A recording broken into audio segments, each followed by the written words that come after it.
our next guest, Vanessa K. DeLuca, editor-in-chief for Zora. It's a new Medium publication, and I want to get into that. But first, Vanessa, hi, good evening. Thank you for joining us. Hi, thank you for having me. And before we even start talking about Zora, I've been a fan of yours for a while and pretty excited to be talking to you. And just for our viewers who don't know, can you give them just a little bit of your background? Sure. So before I started as the editor-in-chief of Zora, which launched in June of this year, I was the editor-in-chief of Essence magazine for 5 years, and I worked there for 15 years. So I have a long story history at Essence, and then before that, I worked at various other publications like Life magazine and Glamour. Very, very cool to have you on the show today. So let's talk about Zora, because Zora is Medium's new publication centered on the experiences of women of color. And I want to know just from you, like, how important is it for you, because it's not your first time around being a part of a publication that does center the experiences of women of color, Black women for Essence, but this is all women of color. And I know how important it is for me to have something like this exist. And it's been said that there is nothing like this out there. Can you tell me first, of course, the importance of it to you, and then also how it sets itself apart? Sure. We like to say that our mission is to unabashedly amplify the voices of women of color. And part of the reason for this is because there aren't a lot of spaces where our voices are centered, where there's a place where the content is by, for, and about women of color. We take a lot of pride in the fact that we are able to offer a platform where these voices can be elevated, where our stories can be shared, where a lot of things that you might say, oh, I'm so glad somebody finally is talking about this. Yeah. Those kinds of stories are the kinds of stories that you'll find in Zora. And it's everything from personal essays to opinion pieces. We talk about politics. We talk about, self-care and identity. We run the gamut. And so far, our audience has been really quite responsive in supporting us. It's a really great publication. It's really great, actually. I've been checking it out daily myself, and you've had some big names already writing for Zora. Can you tell us some of those? Sure. Well, we had Farai Chideya write a very personal, amazing essay about the challenges that she was having going through the adoption process.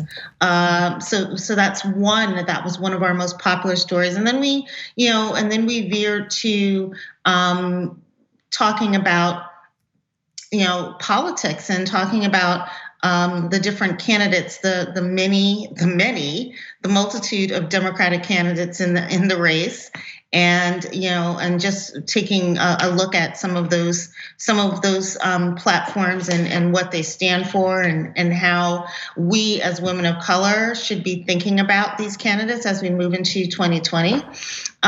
We also did a special package recently on what it's like to be multiracial in America. And I thought that was interesting because in 2020, that's going to be the next census. And so it'll be interesting to see how many people, designate themselves as something other than, one thing, as just Black or just white or just Asian or whatever the case may be. I think it's going to be interesting that more people are probably going to embrace the idea that they are multiracial, and that will be interesting to see how that affects and impacts on federal dollars, because we know that the census really does dictate how much many different communities are able to get and what those funds are used for.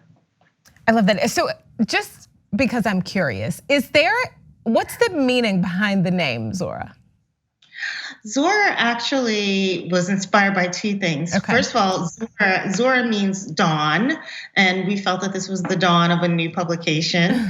And also, we were inspired by Zora Neale Hurston, of course, the Harlem Renaissance doyen, just just one of the most prolific, most inspiring people from that era.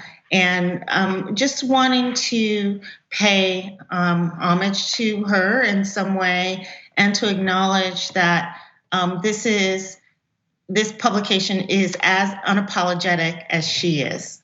That's so great. So I had that idea, but I wanted to be sure. I'm like, that's almost too perfect, but it works. So what's Zora's ultimate goal? Like expanding into video, anything on the horizon? Can you tell us anything about that? Oh, absolutely. Well, I mean, of course, whenever anyone asks me this, I'm like, yes, world domination is our goal. But of course, we want to expand into more experiential things. So some live events that are attached to, or kind of offshoots of some of the content that we're creating.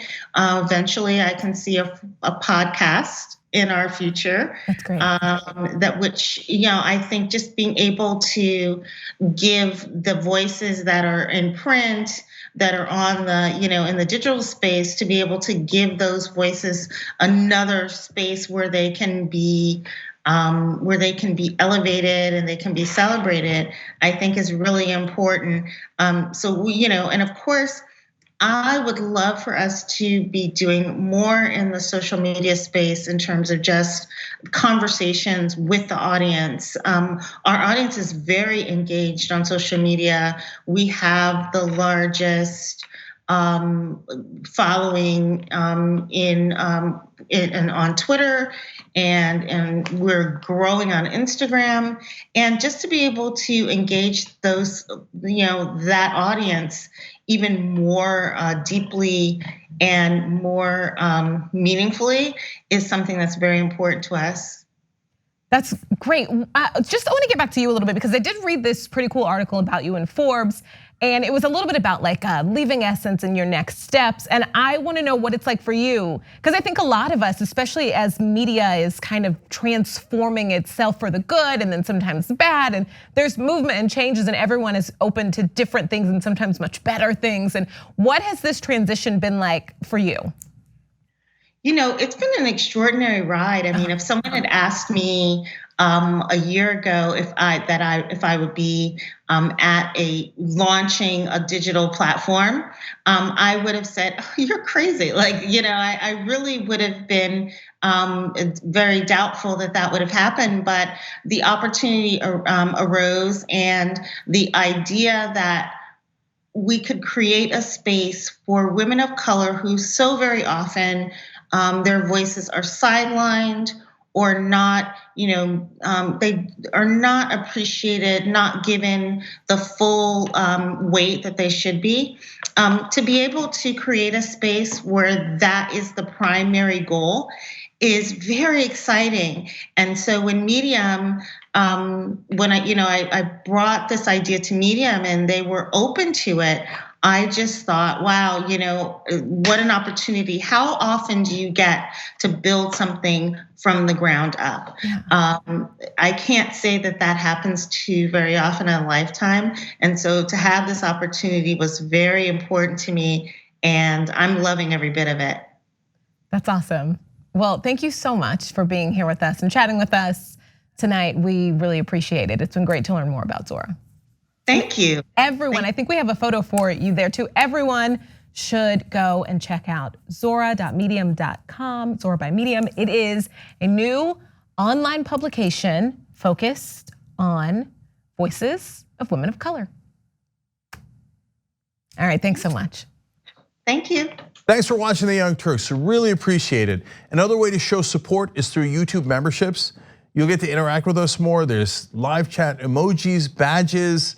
You've got emojis of me, Anna, John, JR. So those are super fun. But you also get playback of our exclusive member-only shows and specials right after they air.